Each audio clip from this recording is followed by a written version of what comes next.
ये कहानी है नरेंद्र की। नरेंद्र जो आगे चलकर विवेकानंद हुए। नरेंद्र अपने अंदर एक खालीपन महसूस करते थे, एक व्याकुलता, एक बेचैनी महसूस करते थे।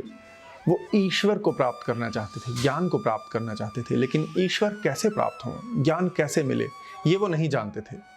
बहुत दिनों की उधेड़-बुन के बाद उन्होंने फैसला किया कि वो एक यात्रा पर निकलेंगे। किंतु इस यात्रा पर जाना आसान नहीं था। यात्रा में किससे मिलेंगे, कैसे ज्ञान मिलेगा, कैसे ईश्वर प्राप्त होंगे, कहाँ वो रहेंगे, कहाँ भटकेंगे, ये कुछ नहीं जानते थे। वो कुछ भी नहीं जानते थे। बस वो इतना जानते थे उन्हें एक यात्रा पर निकलना है। किंतु इस यात्रा पर निकलने से पहले उन्हें अपनी माँ की अनुमति की आवश्यकता थी। उनकी माँ भुवनेश्वरी देवी एक छोटे से कद की बहुत सुंदर महिला थी। विवेकानंद अपनी माँ का बहुत सम्मान करते थे, उनसे बहुत प्यार करते थे और उनसे थोड़ा सा डरते भी थे। इस यात्रा की माँ से अनुमति लेना इसलिए भी मुश्किल था क्योंकि कोई नहीं जानता था इस यात्रा से विवेकानंद कब वापस आएंगे भी या नहीं आएंगे, फिर कब मुलाकात होगी माँ से, कोई नहीं जानता था। तो बहुत हिचकिचाते हुए, बहुत दिनों की उधेड़-बुन के बाद वो अपनी माँ के पास गए।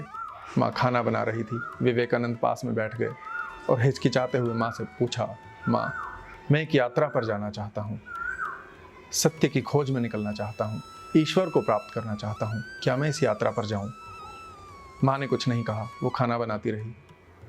विवेकानंद ने थोड़ी देर बाद फिर पूछा, माँ मैं इस दुनिया को बेहतर तरीके से समझना चाहता हूँ, मैं सत्य की राह पर चलना चाहता हूँ, ज्ञान के रास्ते पर चलना चाहता हूँ, यदि आपकी अनुमति हो तो मैं इस यात्रा पर जाऊँ। माँ ने अभी कुछ नहीं कहा।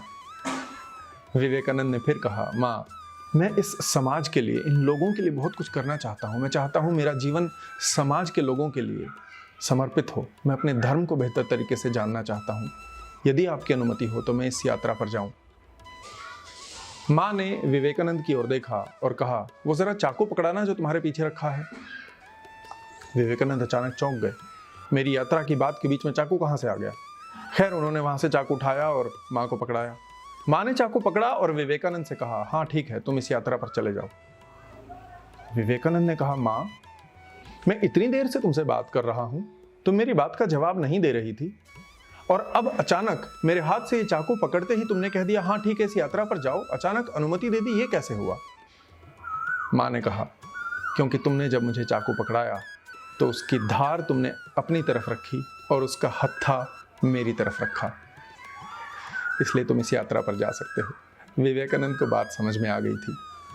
यहाँ बात चाकू पकड़ाने की नहीं थी, ये बात थी संवेदनशीलता की। विवेकानंद इतने सतर्क थे कि उन्होंने जब ये छोटा सा काम किया, एक चाकू उठाकर अपनी माँ को पकड़ाया, तो वो इतने केयरफुल थे, इतने सतर्क थे कि उन्होंने धार को अपनी तरफ रखा ताकि माँ जब चाकू पकड़े तो उसे हत्थे से पकड़ें, गलती से भी माँ के हाथ में चोट न लग जाए।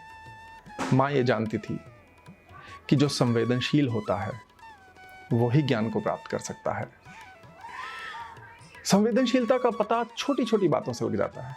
आप दूसरों के साथ कैसे पेश आते हैं, दूसरों से कैसे बात करते हैं, गरीब आदमी से कैसे पेश आते हैं, अपने से छोटों से आप कैसे पेश आते हैं। क्या आप किसी भी स्थिति में खुद से पहले दूसरों के बारे में सोचते हैं?